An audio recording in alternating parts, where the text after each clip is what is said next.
business hub. We're confident our markets have immense contribution to make the success of Tanzanian business people and investors.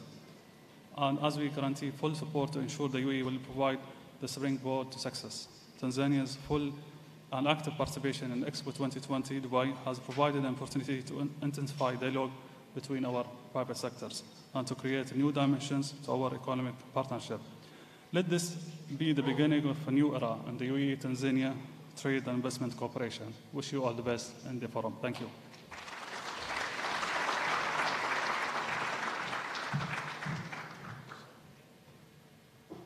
Thank you very much.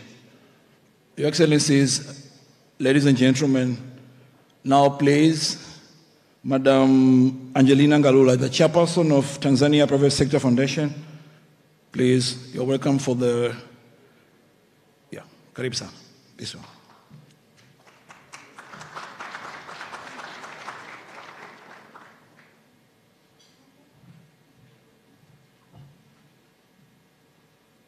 Your Excellency Samia Suluhu Hassan, the President of the United Republic of Tanzania, Your Highness Sheikh Juma Maktoum from the Royal Family, Honorable Dr. Shantu Kijaji, the Minister for Investment, Industry and Trade, Honorable Ministers, Ambassadors, and government officials present here.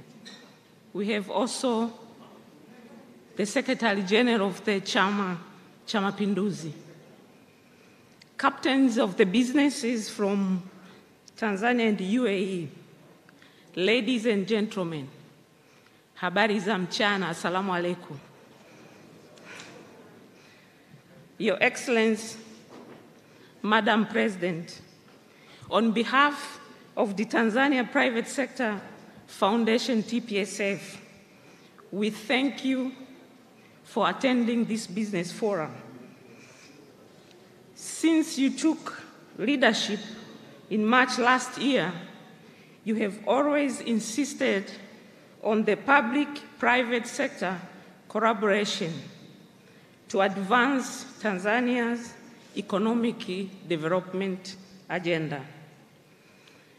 Madam President, for the presence of this powerful business delegation here today is a result of your effort. Even the organization of this business forum has been made possible through the collaboration of the private sector and the government. And we would like to take this opportunity to thank our own Dr. Shantu Kijaji, the Minister for Investment, Industry and Trade, and Professor Kiarara, the Permanent Secretary, for their excellent coordination. We also thank our partner, Ms. Latifa Hamis, the Director of TanTrade, and Dr. Maduhu Kazi, the Director General of Tanzania Investment Center, and Mr. Shanif Sharif, the Director General of ZIPA, for their superb organization.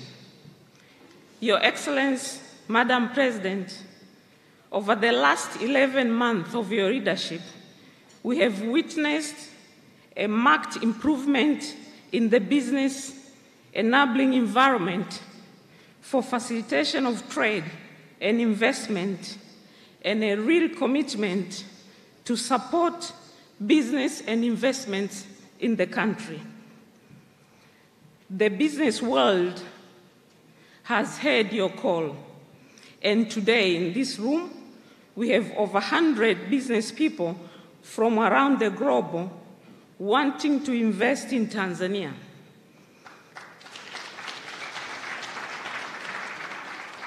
And others are already breaking the ground with massive investment in the country. This includes our brother engineer elsewhere with his big investment in Tanzania. We have also We have also Paknan Kafafi, the CEO of Taka Arabia, and our brother Edem, the Vice President of Yapi Merkezi. This is a testimonial that Tanzania is open for business.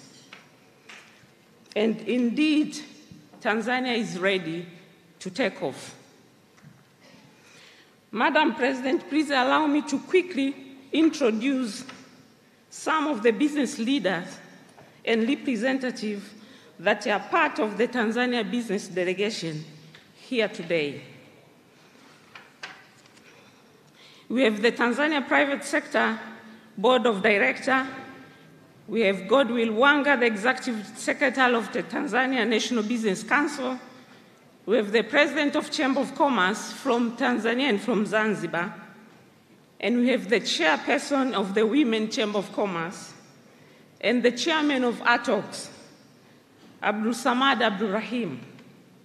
From the manufacturing sector, we have Mr. Gary Biral, the President of GSM, Mr. Gagan Santos, Kamal Group, Mansour Moise, Chairman of Africa, Nasol Saif, Chairman of Superdol, Salm Hamisi, Jambo Group, Salm Aziz from Bakresa Group, Amil Hamza from Amil Hamza Limited, Octavian Mshiu from Open Sanity, and Mohammed Enterprise from Mohammed Enterprise Group. From the mining sector, we have Rostam Aziz, Chairman of Taifa Gas Group, Madam Salam Asasi, CEO of Geita Gold Refinery, Atul Mitar, President of Mount Meru, Mr. Sud Badal, Chairman of GBP Group.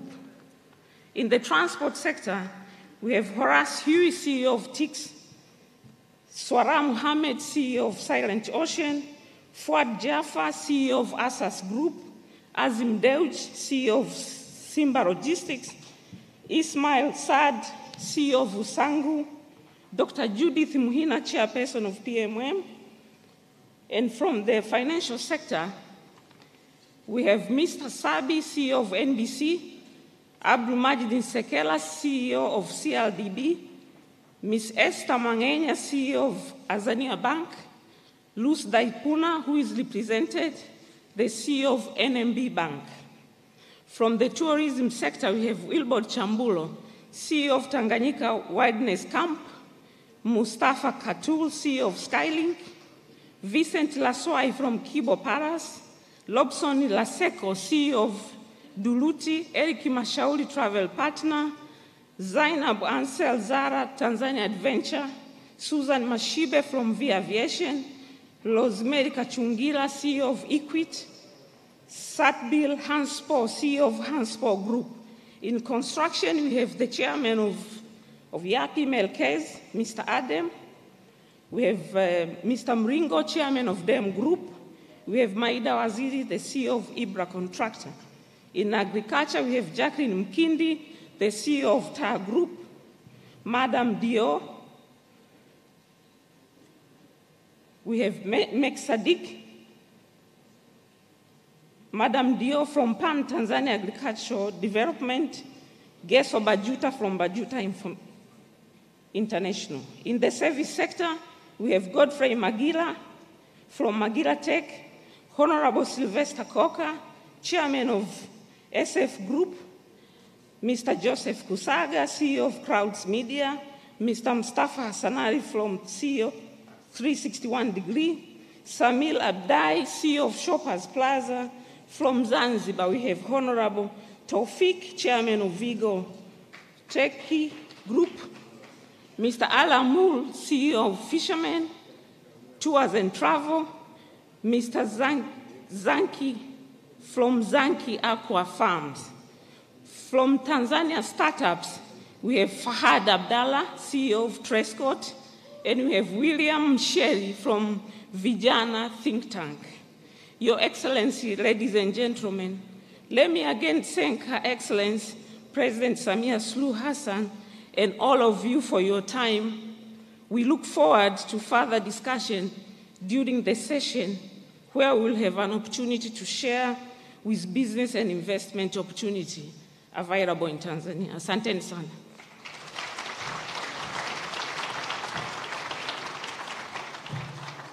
Asante sana, Madam Angelina Ngalula, Chairperson of Tanzania Private Sector Foundation, TPSF. Now is the moment for the signing of the Memorandum of Understanding, the MOUs. Please welcome Professor Kayarara, the Permanent Secretary from the Ministry of Investment, Industry and Trade. Karibu sana.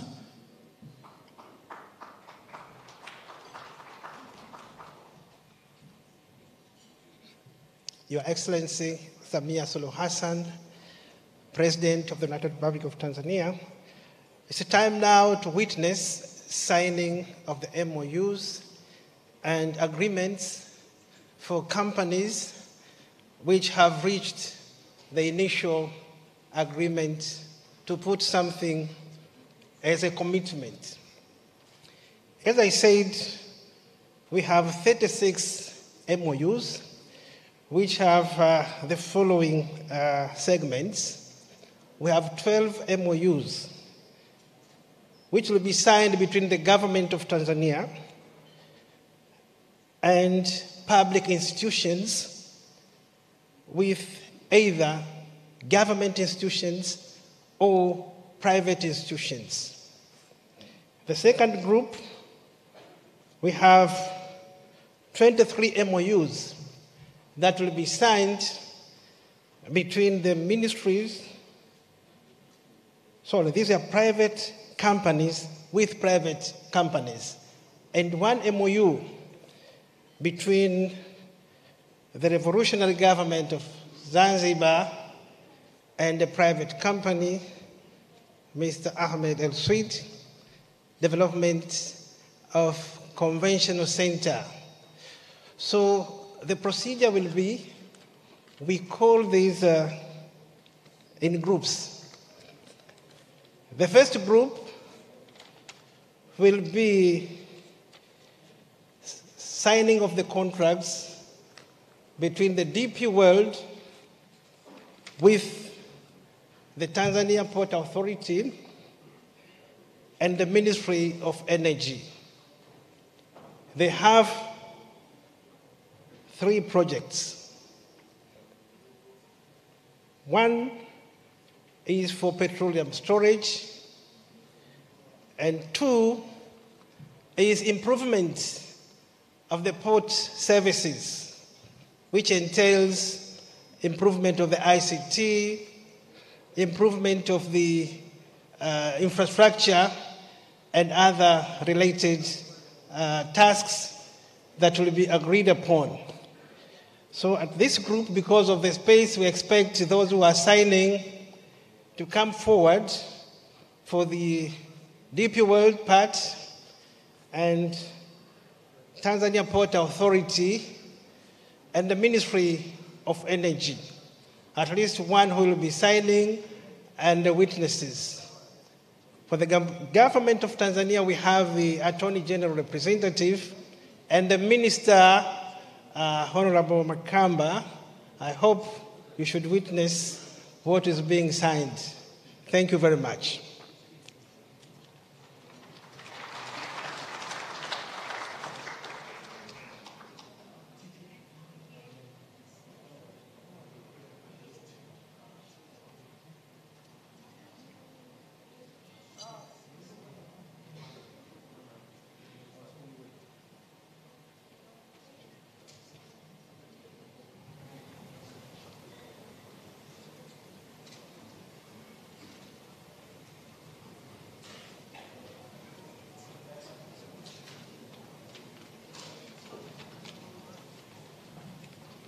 Wakati zoezi hilo linaendelea, kama alivyosema moderator kwamba tutatumia lugha zote mbili. Hii ni kwa faida ya wanaotazama live kule nyumbani. Kama tulivyosema, tuna MOU 36. Thamani yake ni dola bilioni 7.43 sawa na shilingi za Kitanzania trilioni 17.35.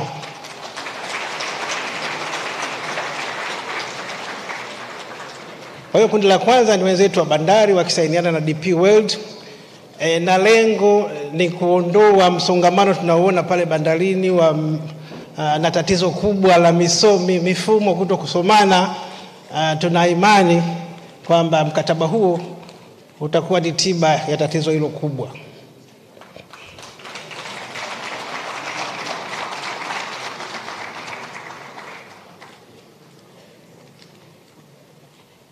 So still DP World, you have several other, 2 more I hope.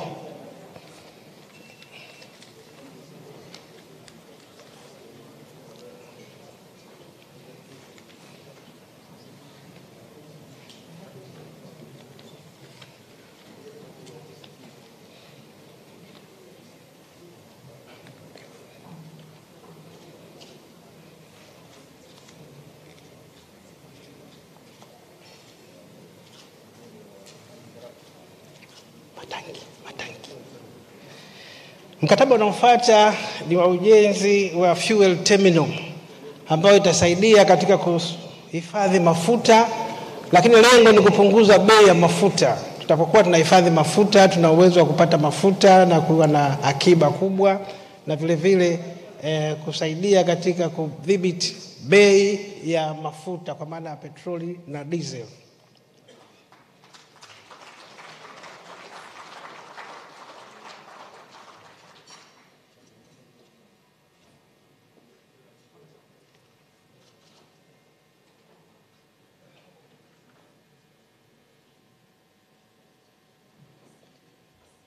TPDC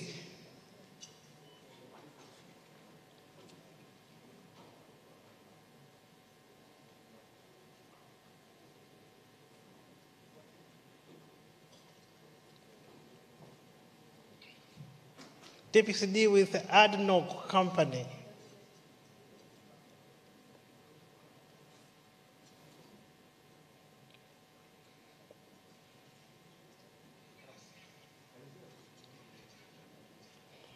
Mradi huu kati ya TPDC na ADNOC ni uhusiano katika biashara ya mafuta, zile bulk procurement processes, na vile vile lengo ni hilo hilo katika kupunguza bei ya mafuta kwa kupata wabia halisi wenye mafuta na kupunguza shida ya kutafuta mafuta kila sehemu.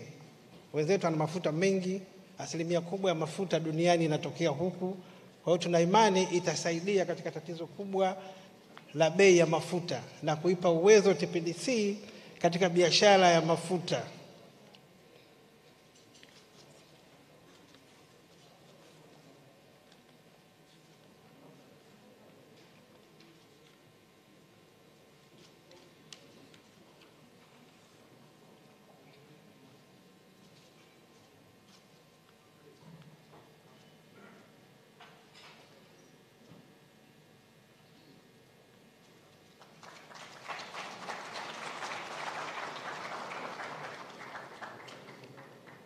Honorable Makamba, I think next we have the TANESCO and Abu Dhabi Future Energy. TANESCO.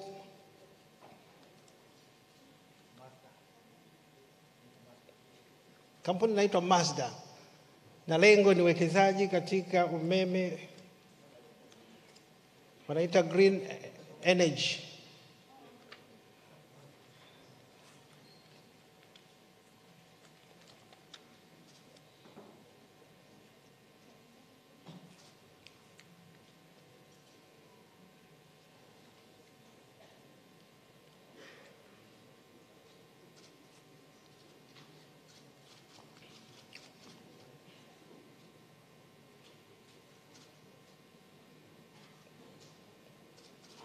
TTCL and Huawei should be prepared. It's the next in the list.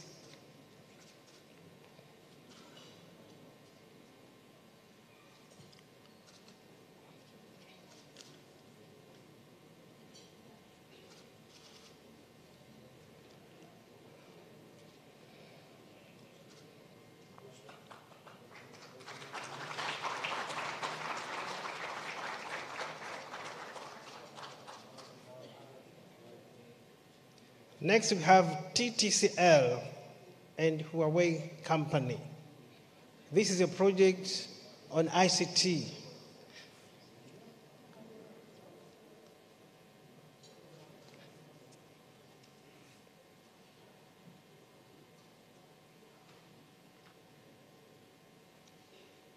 Lengo la mradi huu ni kuiongezea uwezo TTCL katika sekta hii ya ICT pamoja na mahusiano mengine na wenzetu wa Huawei Company.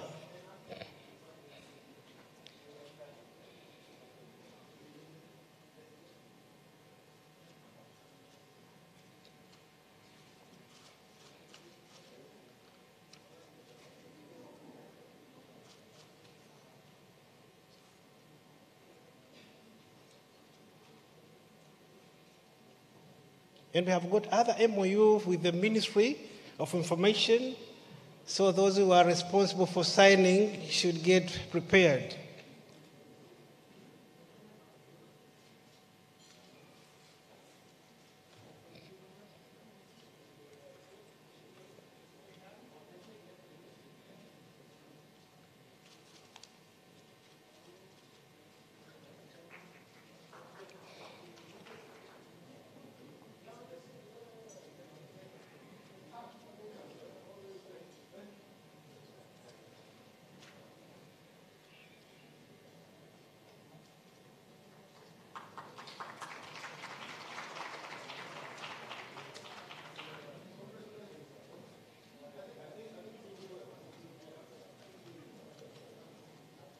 Honorable Nape, I think you have other two more.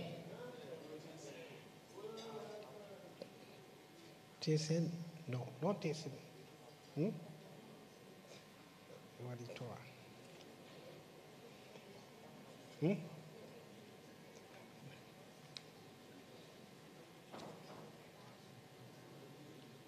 You have those who are signing. There are two more for the Ministry of Information.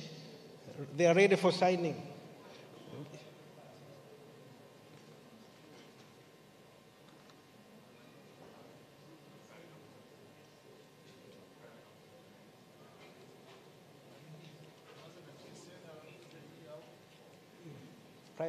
Private office.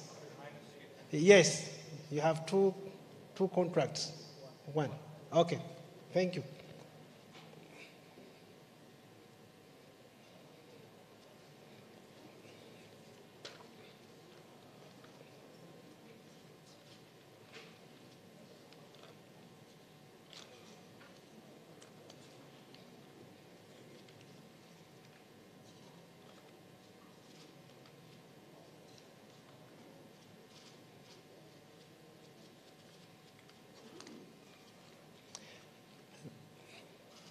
Lengo la miradi hii ni kuwezesha wizara pamoja na taasisi zilizoko chini yake katika kuongeza uwezo, lakini ikiwemo ujenzi wa kiwanda cha simu za mkononi za kisasa na maeneo mengine ambayo yapo katika mazungumzo. Next in the list we have STAMICO and ACME. STAMICO, you have two contracts or two projects in one contract. Be prepared.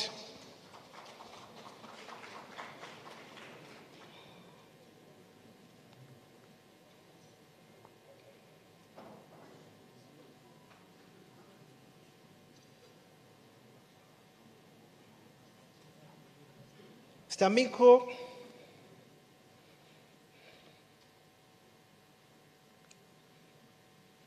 miradi hii ya wenzetu wa STAMICO ni matokeo ya Dubai Expo. Wamepata partners, kwa hiyo wanasainiana, na ipo katika drilling pamoja na consultancies.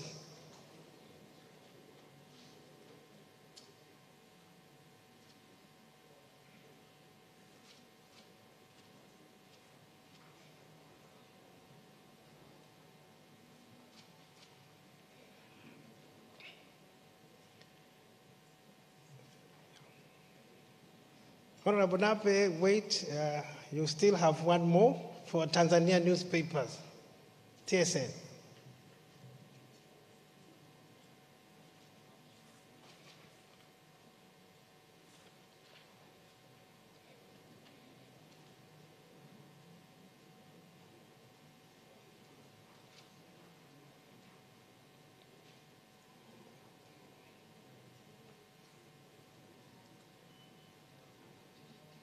Kwa hiyo kama tulivyosema, miradi hii ya STAMICO ni matokeo ya kushiriki katika Dubai Expo.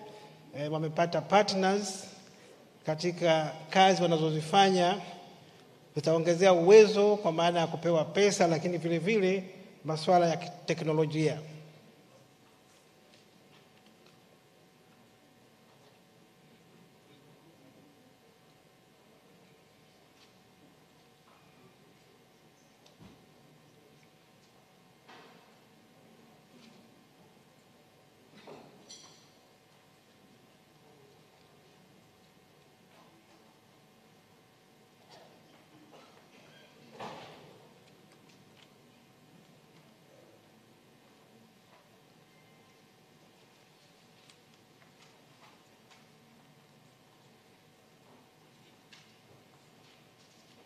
So thank you very much. Next we have Tanzania newspaper and Ndi Hamad.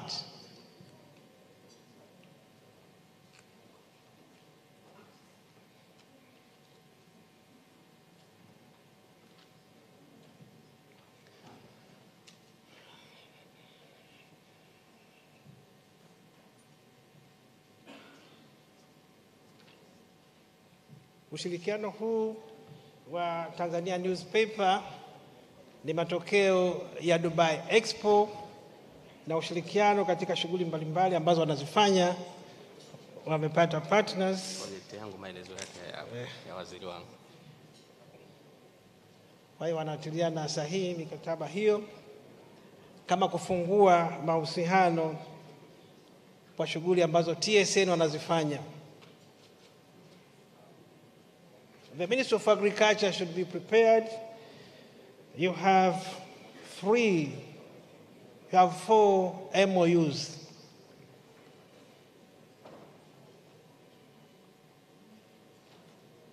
For Minister of Agriculture, the first one is the Minister of Agriculture and the Private Office of Highness.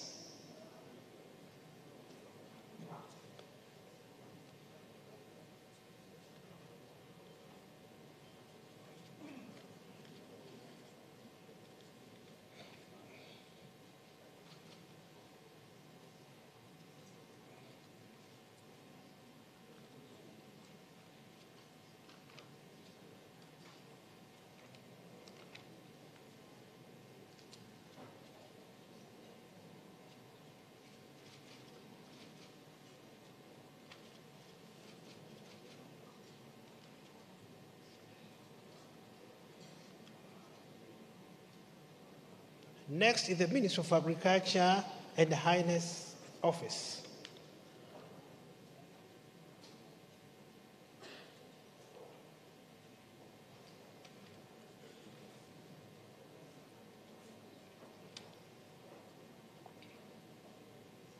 Miradi hii inalenga katika kuimarisha sekta ya kilimo, hasa upande wa biashara, agribusiness, pamoja na kuongeza teknolojia na upatikanaji wa nyenzo za kilimo. Kwa hiyo Wizara ya Kilimo kwa kushirikiana na Highness Office wana miradi mikubwa sana, ni kati ya miradi mikubwa sana ambayo imesainiwa ni katika sekta ya kilimo.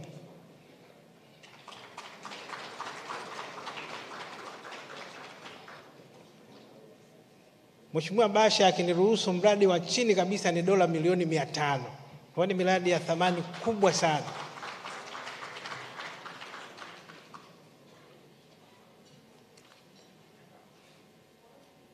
Kwa hiyo wana miradi 4, nadhani yote itasainiwa kwa kufuatana.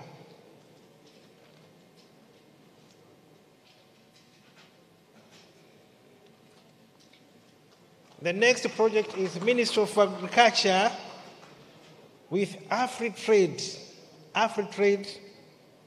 DMCC.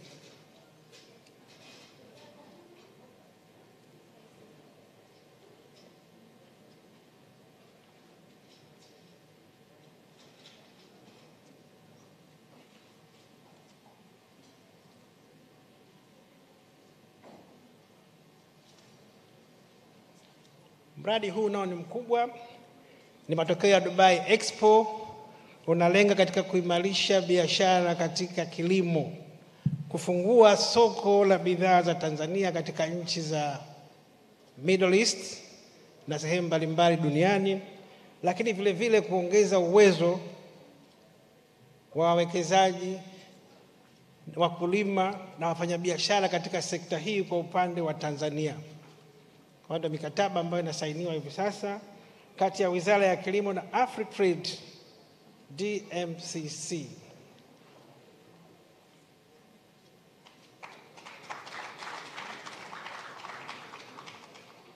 The next project is the Ministry of Agriculture with Agritech Global. Agritech Global and the Ministry of Agriculture.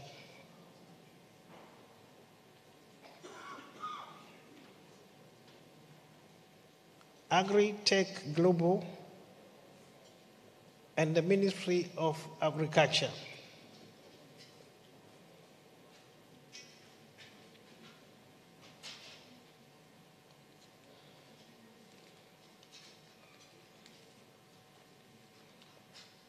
Mradi huu ni kati ya miradi mikubwa sana, na wenyewe lengo ni hilo, kuimarisha kilimo,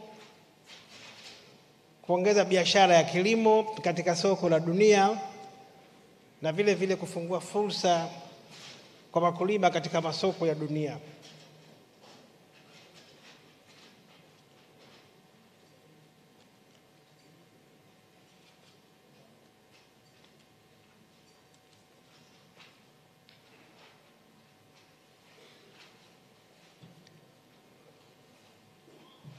The next project now is for the Ministry of Trade.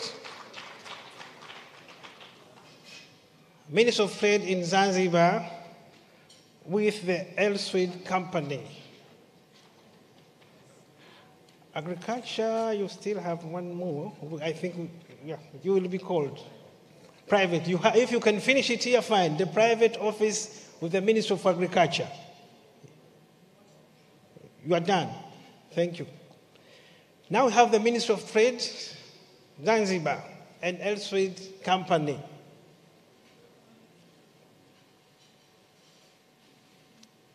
They are going to invest on International Convention Center. It's a tourism project.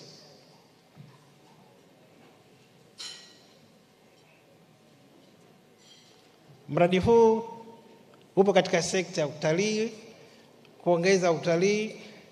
Una thamani ya dola za Kimarekani milioni 100, lakini lengo ni kukuza utalii, the conference tourism, kwa Serikali ya Mapinduzi ya Zanzibar na Elswid Company Limited.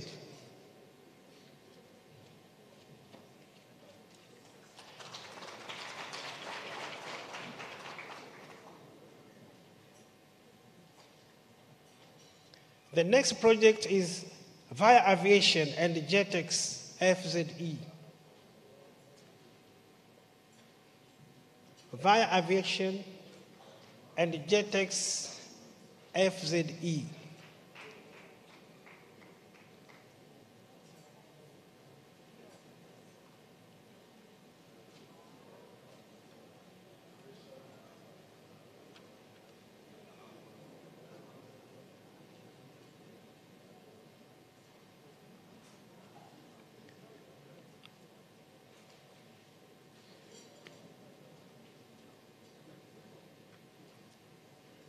Mradi huu nao ni matokeo ya Dubai Expo. Upo katika masuala ya aviation kati ya makampuni mawili ya Tanzania na ya Emirates.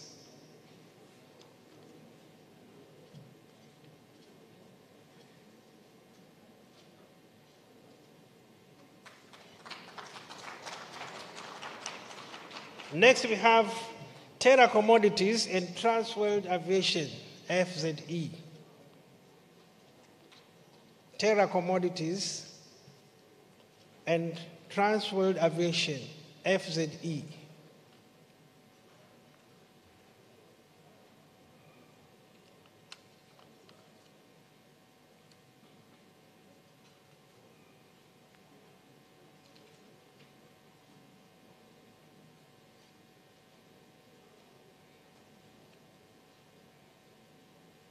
Mradi huu nao ni matokeo ya Dubai Expo, wakiwekeza katika sekta ya aviation.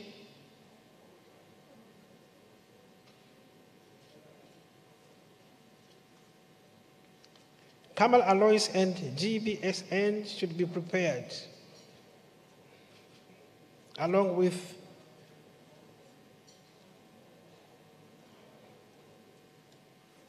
if it's the same company, Lulu Hypermarkets, they will be following one after another.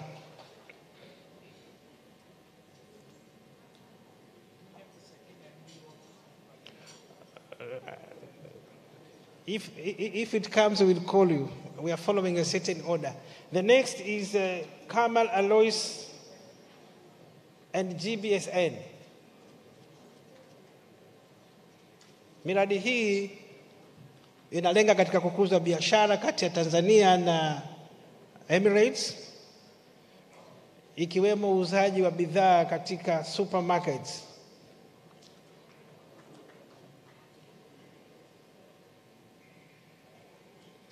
Hyper Supermarket is one of the large supermarkets in Emirates.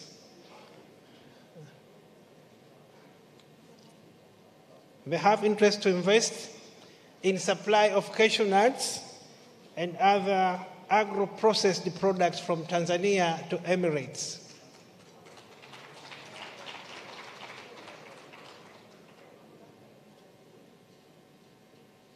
They have another MOU, the third one. Kamal Agro with Kotera Coffee Roasters.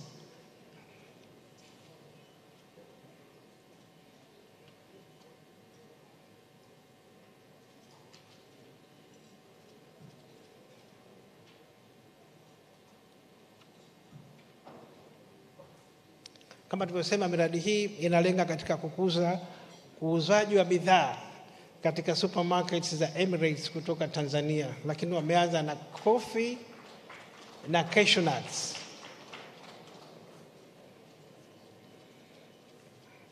They have 3 different contracts.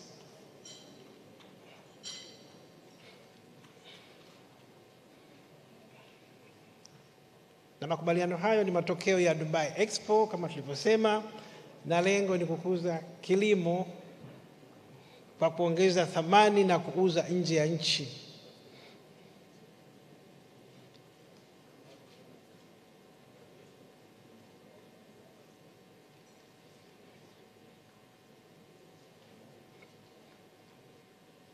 Next in the list we have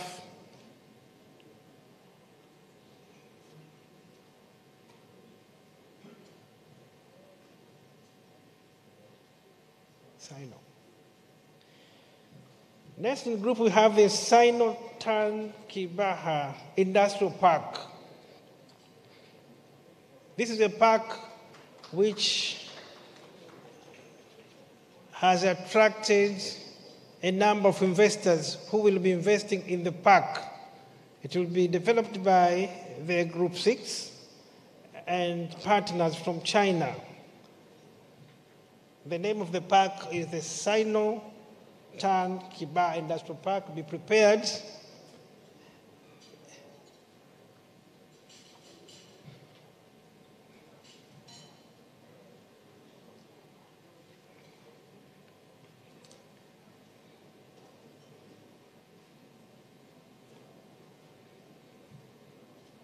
Kama tulivyosema, wenzetu wana mikataba 3 ndio walikuwa wanaikamilisha, lakini yote inalenga kuongeza uuzaji wa bidhaa za kilimo nje ya nchi ambazo zitazalishwa Tanzania na kuuzwa katika supermarkets mbalimbali hapa Emirates. So next in the list we have the Sino Tan Kibaha. Because there are several investors, they will be coming depending on the space we have. We hope we have about 5 or 6 representing other potential investors who will be in the park.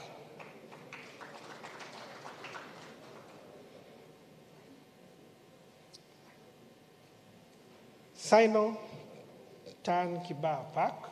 You are signing with several tenants who will be in your park. We have Fujian Yalete Group. We have Kaikun. We have GS Group. Wenzo and Huawei. Hawa na wawekezaji katika kongani ya viwanda ambayo itakuwa Kibaha, eneo la Kwala. Wana mpango wa kujenga viwanda kadhaa kutoka sehemu mbalimbali, lakini hawa ni wawekezaji ambao wamekuja kama sample. Wana mkataba na jimbo la Jingwai huko China, ambapo wataleta wawekezaji katika sekta ya viwanda, na tayari wamekwisha patiwa eneo la Kibaha Kwala, eneo la Kwala. So the next after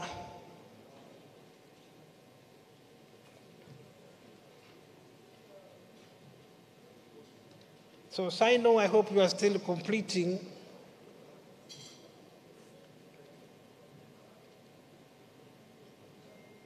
You have Huawei, you have Wenzohu, you have GS Group, you have Kaikun,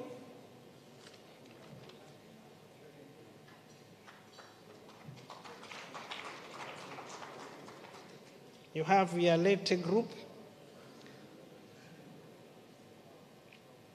Kama tulivyosema, wawekezaji hawa watakuwa wanazalisha bidhaa mbalimbali, viwanda vitakuwa vingi. Hii ni sample ya viwanda kadhaa. Watakuwa wanazalisha nguo, wanazalisha vifaa vya ujenzi, wanazalisha bidhaa za chakula na maeneo mengine mbalimbali.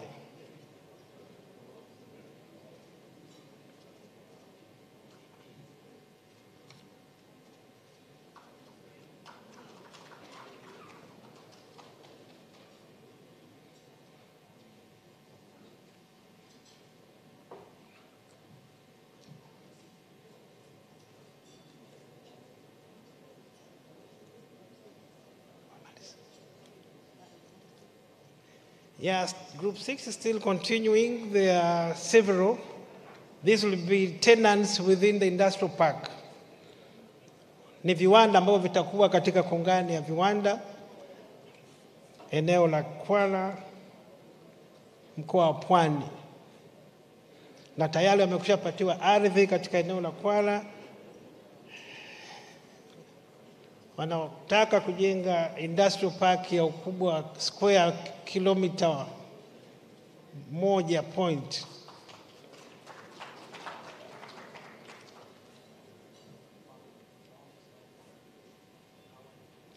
Yes, Huawei is one of the tenants. Huawei company ni kati ya wapangaji katika hiyo industrial park ya Kwala. Next in the list we'll have Ahmed El Swidi again. After Sino Park.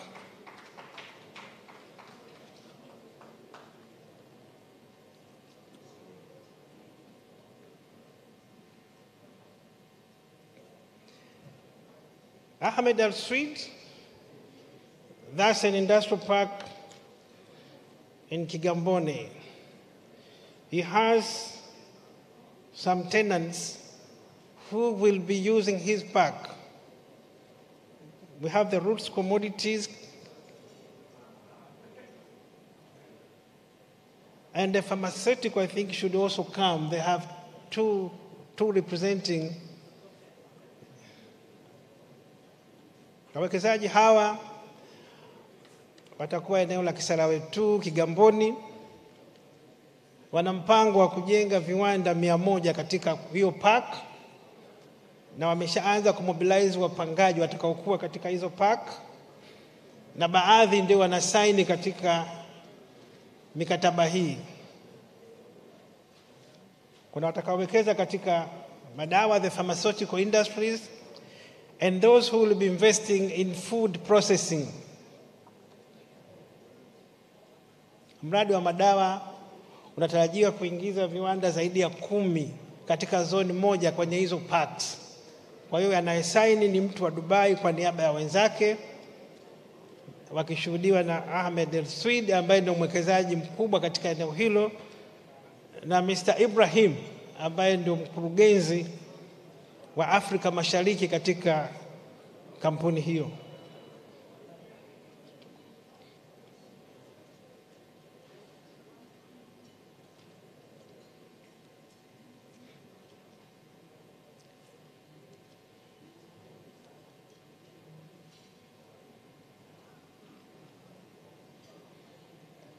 Next we have the SF Group and Vega Bulk Carriers.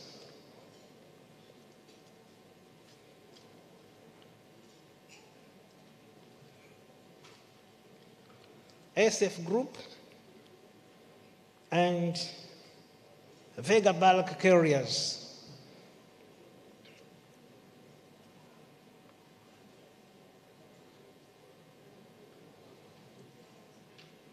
Hawa ni wawekezaji, ni matokeo ya Dubai Expo, wawekezaji wa ndani na wawekezaji wa nje wakifikia makubaliano katika biashara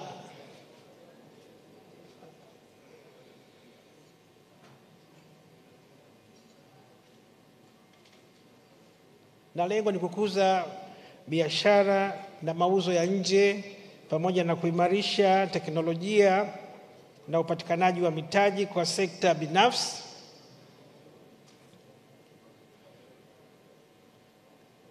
Next in the list we will have TAHA and MV Agrofresh Get Prepared,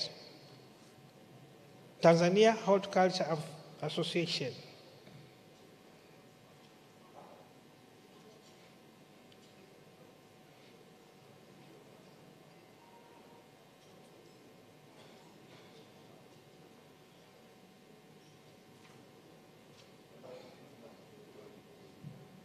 TAHA should be prepared with the Agrofresh.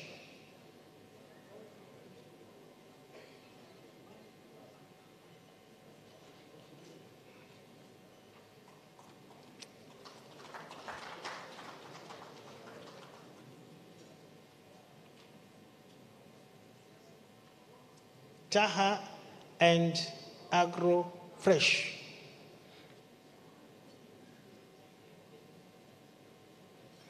Mradi huu ni mradi mkubwa sana, utatoa ajira nyingi sana.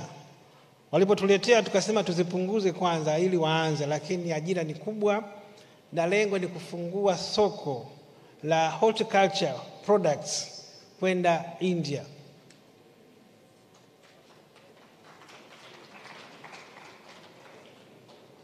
Walivyotueleza thamani ya soko ni kubwa, zaidi ya bilioni 1.5, tukaambia muanze na 5 tuone, na ajira zilikuwa ni nyingi zaidi ya 500,000, tukaambia muanze na chache. Kwa hiyo tumezipunguza kwa ajili ya ile kuweka uhalisia, lakini kwa plani ya mradi ni mkubwa sana, lakini lengo ni kufungua masoko kwenye horticulture products kati ya Tanzania na India.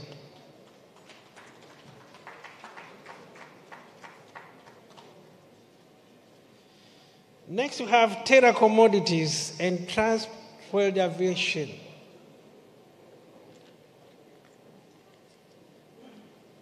I'll call to have read this. If I'm repeating, we continue with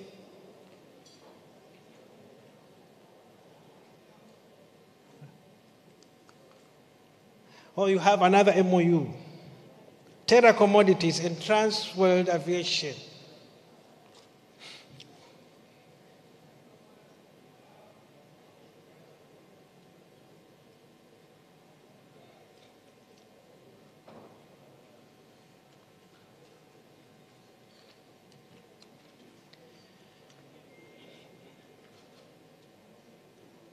Miradi hii yote kama tulivyosema ni kukuza uwezo wa private sector ya Tanzania. Wamepata partners katika Dubai Expo.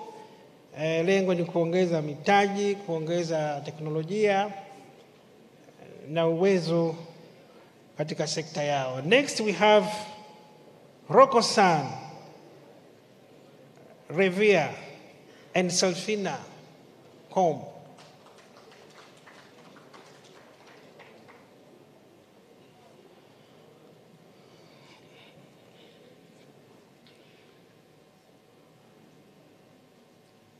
Mradi huu ni ubia wa makampuni matatu.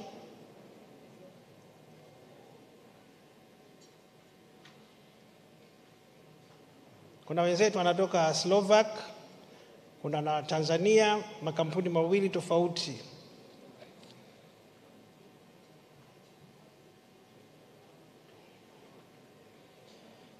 Mradi huu ni kwa ajili ya uzalishaji wa mbolea organic fertilizer kwa kutumia manyoya ya kuku, manyoya ya ng'ombe na mabaki ya mifugo.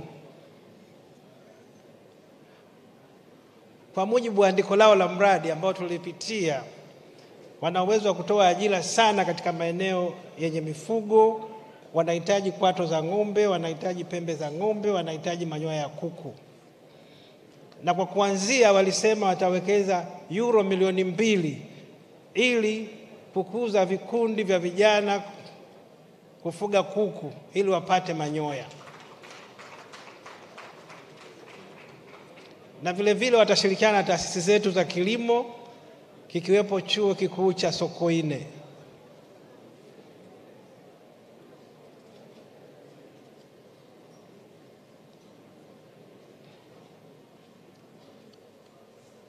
Next in the list we have Taka Arabia. Taka Arabia.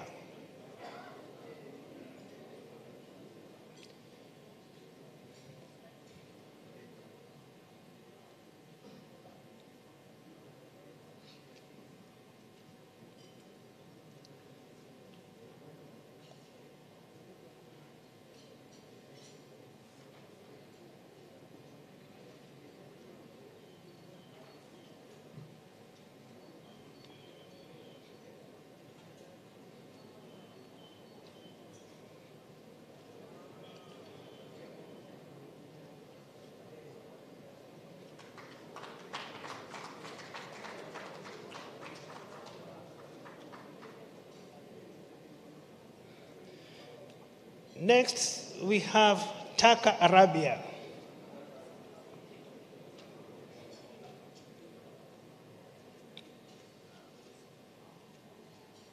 Kampuni hii inalenga kuwekeza katika CNG, conversion ya magari kwa kutoka kwenye mafuta kutumia compressed natural gas.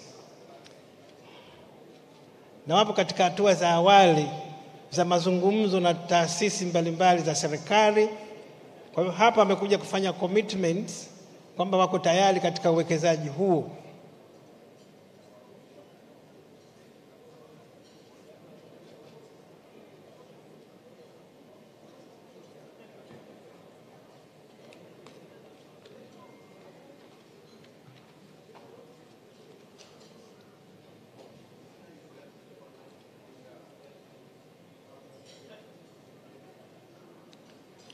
Next we have Deltex and Del Monte.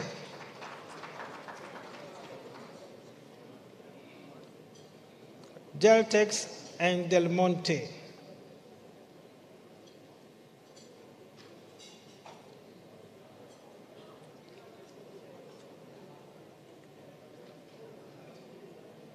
Kampuni hizi mbili ni ubia. Deltex ni ya Misri, Del Monte iko Dubai pamoja na US. Ni makubaliano ya uwekezaji katika sekta ya kilimo. Kwa Tanzania wapo katika hatua za awali, wapo katika upembuzi yakinifu. Watashirikiana na Wizara ya Kilimo na taasisi husika katika mradi huu. Lakini katika fezi ya kwanza wanataka kuwekeza dola milioni 600 katika kilimo katika maeneo mbalimbali ambayo watakubaliana nayo kutegemeana na feasibility study na analysis ya udongo ambayo wataifanya.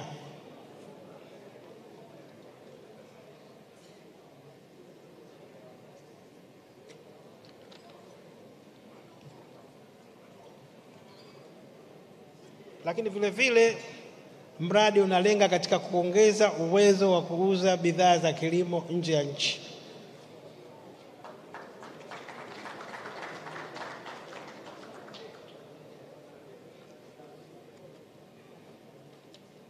Tumaliza.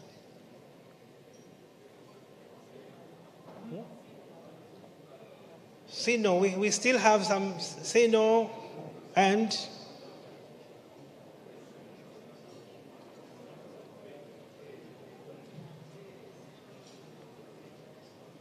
Sinotan and Wenzo.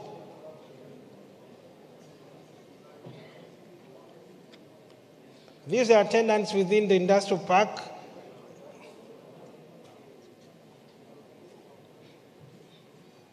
The Kuala Industrial Park.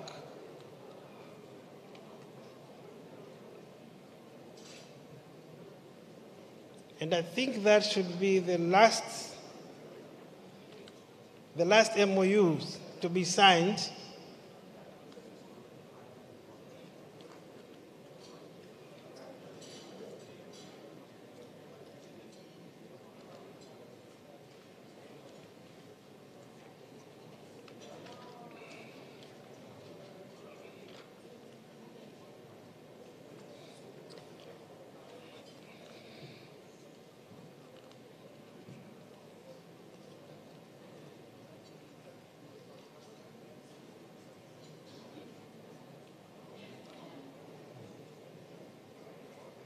That will be the last MOU to be signed.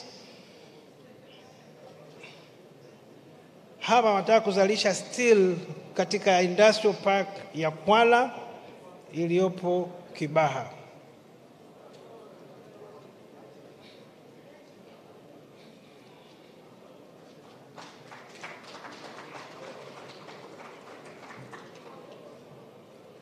Your Excellency,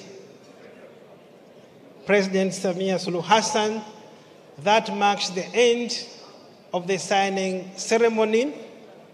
But as we said, we have concluded 36 MOUs with a value of $7.49 billion, which is equivalent to 17.35 trillion Tanzanian shillings. Jobs expected are 204,575 jobs. Sectors, we have energy, agriculture, tourism, infrastructure, transportation, textiles, and building materials. Thank you very much.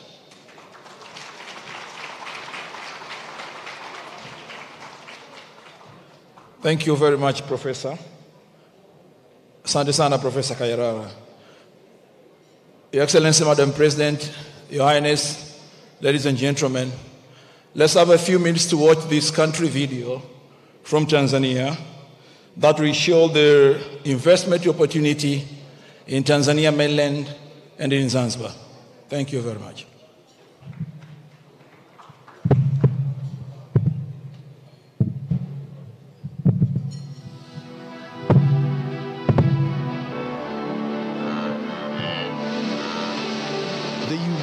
Republic of Tanzania, the land of the Kilimanjaro, the Serengeti, and Zanzibar, is strategically located as a gateway to East Africa and the African Great Lakes region. A rising star, Tanzania is a middle-income country that has averaged 7% economic growth over the last decade. It has a population of about 60 million, the majority of whom are young and economically active, and part of a rapidly growing middle class.